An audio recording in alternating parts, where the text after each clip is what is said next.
Բաքվում արդեն 5.5 տարի պահվող հայ ռազմագերի Լյուդվիգ Մկրտչյանի առողջական վիճակը վատթարացել է։ Նրա փաստաբան Լուսիանա Մինասյանը հրատապ եւ հրապարակային դիմել է Իլհամ Ալիևին։ Թույլ տվեք Լյուդվիգ Մկրտչյանին անհապաղ զանգահարել կնոջը, Հրանուշ Շահբազյանին։ Բավական է լրությունը, բավական է անորոշությունը, գրել է Մինասյանը։ Նա նշել է, որ Լյուդվիգ Մկրտչյանն արդեն ավելի քան 1 ամիս է չի խոսել կնոջ հետ։ Վերջին անգամ նրանք զրուցել են հունիսի 19-ին։ Այդ զանգի ընթացքում Լյուդվիգը պատմել է, որ այնքան թույլ է զգացել իրեն, որ ուշաթափվել է։ Նրան տարել են սրտի հետազոտության, բայց դրանից հետո որևէ ախտորոշում, որևէ բացատրություն չի եղել։ Փաստաբանը նշել է, որ Մկրտչյանի առողջական վիճակը գնալով վատթարանում է։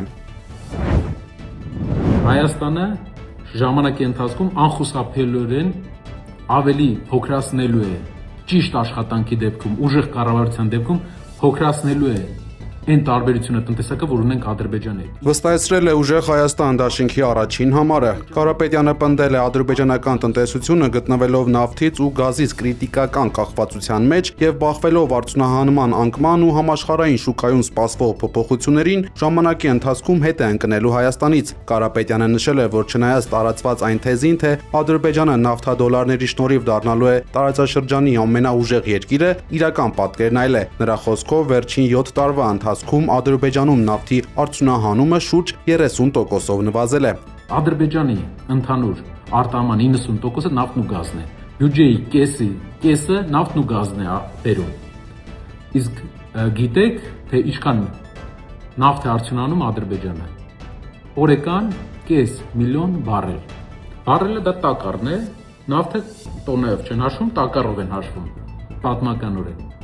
500,000 բարել։ Իսկ ինչքան էր Ադրբեջանը արդյունահանում 7 տարի առաջ։ 750,000 բարել։ Այսինքն 30% անկում է ապրել արդյունահանումը Ադրբեջանի նավթի 7 տարվա ընթացքում։ Ինչ է կատարվում աշխարհում նույն ժամանակաշրջանում։ Աշխարհում այսօր սպառվում է 106 միլիոն բարել նավթ օրը։ Բայց 6 տարի հետո ամեն տարի աճում է սպառում է մինչև վերջերս։ 6 տարի հետո էլեկտրական տրանսպորտի մասսայականացման արդյունքում 100-109 միլիոն բարելից հետո սկսելու է կայունանալ եւ անկում ապրել նավթի արդյունահանումը։ Դա նշանակում է, որ նոր նավթային երկրները սկսելու են գներ գցել։ Դա նշանակում է, որ էժանանալու է նավթի գինը, որից է կախված է ինչ-որ չափով նաեւ գազի գինը։ Իսկ ինչ անելու այդ ժամանակ Ադրբեջանի կառավարությունը, որը ամբողջությամբ կախված է նավթից ու գազից, որը չի ստեղծել նոր արդյունաբերական հիմնարկներ, չի զբաղվում իր արդյունաբերական զարգացմամբ, չի ստեղծել ինկլյուզիվ տնտեսություն։ Կարող եմ ասել, սկսելու է հետ ընկնել մեզանից։ Տեսանյութից ժամեր առաջ էլ Կարապետյանը մեկ այլ գրառմամբ հայտնել էր, որ հնդկական Reliance ընկերությունը $9 միլիարդ է ներդրել արևային էներգետիկայի գլխավոր խնդիրը գիշերային ժամերին էներգիայի բացակայությունը լուծելու նպատակով։ Կարապետյանը նշել էր, որ մարտկոցների արտադրության մեջ տեղի ունեցած վերջին մեծ տեխնոլոգիական հեղափոխության արդյունքում կուտակիչները սկսել են պատրաստվել նատրիումից, աղից, ինչը կարող է ամբողջությամբ փոխել իրավիճակը։ Ըստ Կարապետյանի, հնդկական այս նախագծի շնորհիվ մինչև հաջորդ տարվա սկիզբը կմեկնարկի արտադրությունը, ինչը հնարավորություն կտա էժան եւ էֆեկտիվ մարտկոցների միջոցով լուծել երկրների էներգետիկ անկախության հարցը։ ԲՀԿ առաջնորդ Գագիկ Ծառուկյանը ձերբակալությունից հետո կենտրոն քրեակատարողական հիմնարկից 3-րդ ուղերձն է հղել հանրությանը, շեշտելով ներքին համերաշխության վերկուսակցական համագործակցության անհրաժեշտությունը։ Ծառուկյանը մասնավորապես նշել է, որ տնտեսությունը ռուսամետի եւ արևմտամետի բաժանելը անթույլատրելի է եւ որևէ քաղաքական ուժ միայնակ չի կարող գտնել ստեղծված բարդ իրավիճակի լավագույն լուծումները։ Ծառուկյանի խոսքով ներքին համերաշխությունը այլ ընտրանք չունի, իսկ դրա բացակայությունը թշնամու երազանքն է։ Անդրադառնալով տնտեսական խնդիրներին Ծառուկյանը նշել է, որ նոր շուկաներ պետք է մտնել հանդարտ ու գրագետ առանց նախկին տնտեսական կապերը ավերելու, քանի որ ավանդական շուկաները կորցնելուց հետո դժվար, իսկ երբեմն էլ անհնար է լինելու վերադառնալ հին դիրքերին։ Եզրափակելով ուղերձը ԲՀԿ առաջնորդը ընդգծել է, որ աշխարհում առկա լուրջ ռիսկերի ու մարտահրավերների պայմաններում Հայաստանը ստեղծված իրավիճակում կարիք ունի բոլոր կարող ուժերի եւ անհատների, ինչպես Հայաստանի, այնպես էլ Սփյուռքի մասնագետների ներուժի միավորման։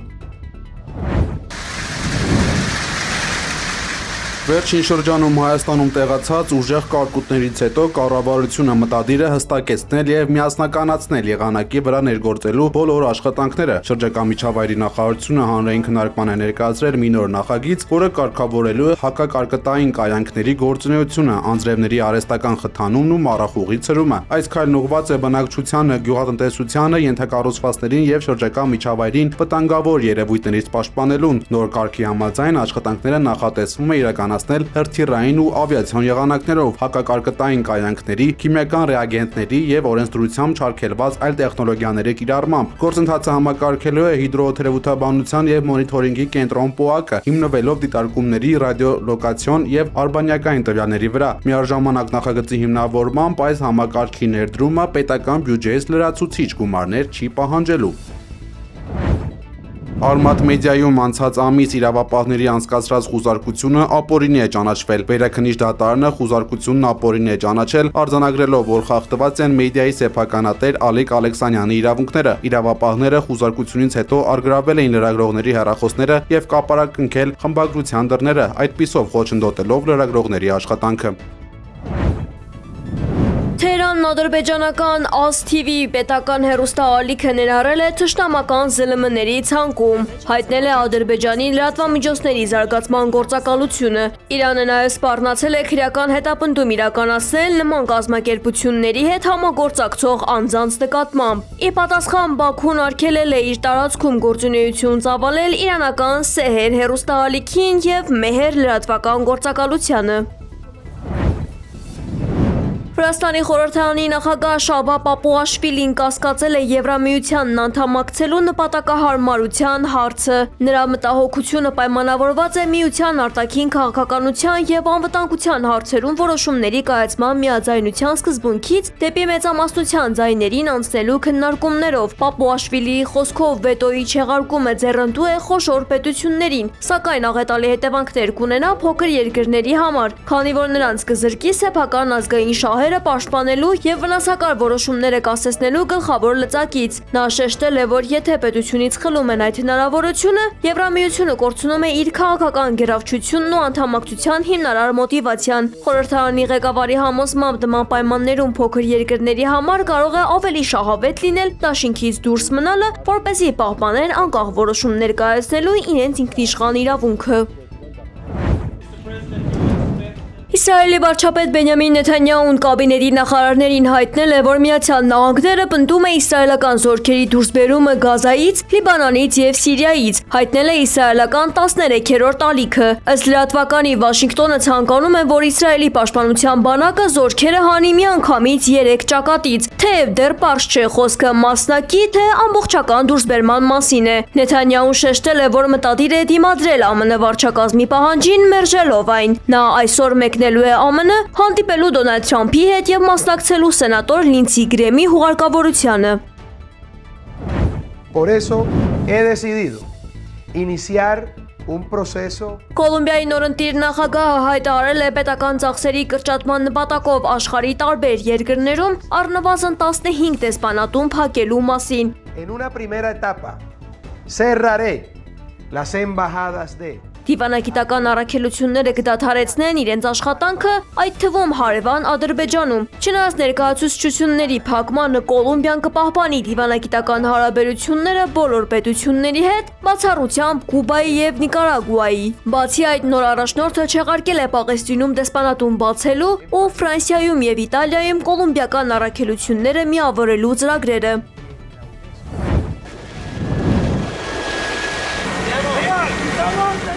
Իսպանիայում հրդեհը այրելով ավելի քան 50,000 հեկտար տարածք դարձել է երկրի պատմության մեջ ամենախոշորը։ Հայտարարվել է համապետական արտակարգ իրավիճակ, իսկ տարհանվածների եւ ինքնամեկուսացված բնակիչների թիվը գերազանցել է 115,000-ը։ Իշխանությունները ձերբակալել են ենթադրյալ մեղավորին, ով ըստ քննության սահմանափակումների պայմաններում ծանր տեխնիկա է կիրառել։